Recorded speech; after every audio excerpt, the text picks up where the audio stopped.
হঠাৎ করে টাকা দরকার হলে আপনি আমলটি করুন, বৃষ্টির গতিতে আল্লাহ আপনাকে টাকা দান করবেন, ইনশাআল্লাহ অর্থ সম্পদ দান করবেন। অনেক সময় আমরা দেখা যায় লক্ষ কোটি টাকা থাকে কিন্তু বিপদ আপদে পড়ে যায়, তখন টাকা পাওয়া যায় না।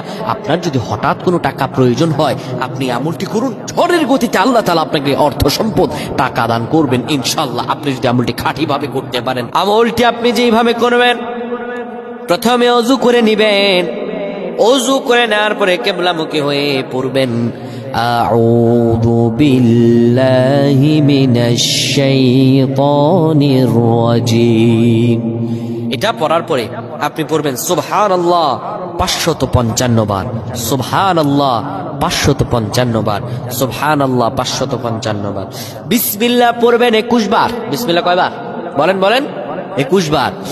এরপরে সূরা ইখলাস পড়বেন 21 বার। সূরা ইখলাস কয়বার? 21 বার।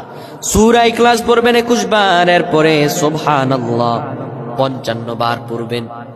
পড়ার পরে আল্লাহ তাআলার কাছে দুটি হাত করজোড়ে তুলে ধরবেন, মহান রব্বুল আলামিনের কাছে তুলে ধরে নিজের প্রয়োজনের কথা বলবেন।